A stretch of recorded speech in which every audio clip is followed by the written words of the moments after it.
Today we turn a page back to my childhood and we see if a show I really enjoyed as a kid still holds up, and that show is Xiaolin Showdown. Oh, I should probably say that how it does in the opening, and that is Shaolin Showdown. And we start the review.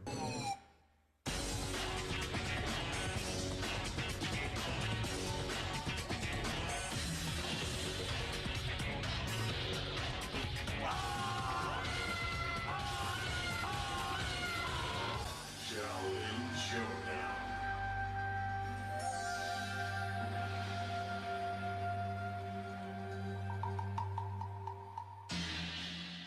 Hello everyone and welcome to Solshow. My name is Sol and today we're reviewing the first season of Xiaolin Showdown. And as always, if you have seen this, then give the video a thumbs up if you liked it. However, if you have seen the first season of Xiaolin Showdown and if you don't enjoy it, then feel free to give the video a thumbs down.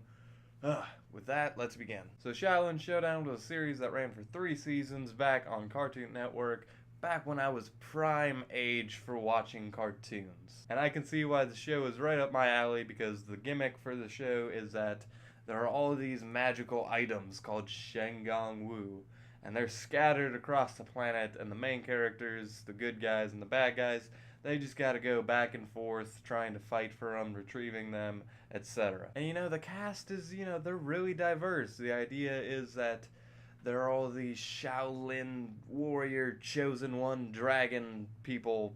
It's weird. Anyway, we have all these different people from across the world and they're all joining forces to retrieve these items. We got this girl from Tokyo. She's like this stereotype you would assume she is. Then we have this like redneck Texas dude, and he's the stereotype you would think he is. There's a Brazilian guy. I don't know much about Brazilians. And then there's this little Chinese monk kid who's drawn with like yellow skin, and he's also kind of stereotypical, as you would kind of expect. Damn, I did not think about this until now. Point is, the series sells itself on these fun action adventures with comedy and all that good stuff, and it's just a fun time. That's what it sells itself for, and it works. And when you watch these shows as an adult, there are things you're gonna catch that you didn't catch as a kid.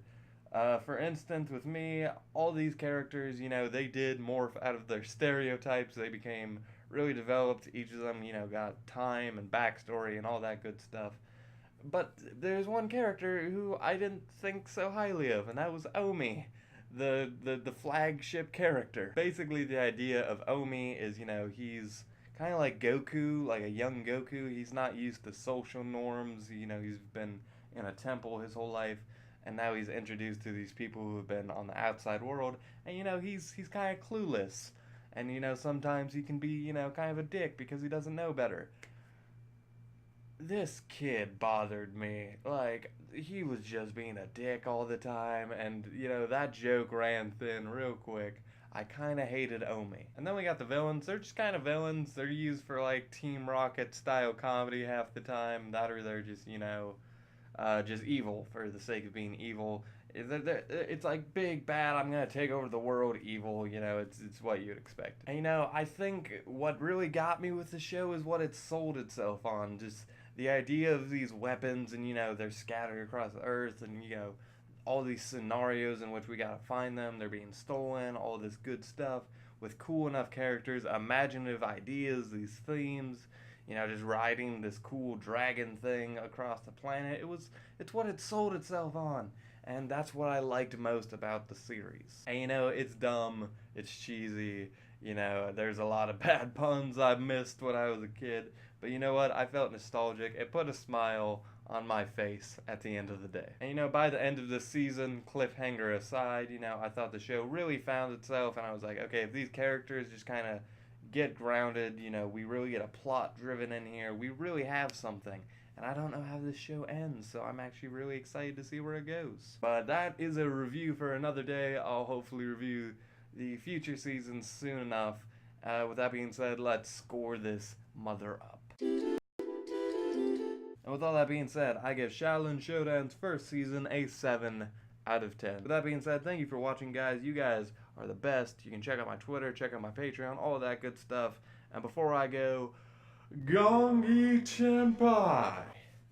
I don't actually know what that means, unfortunately. But anyway, with that, I leave you.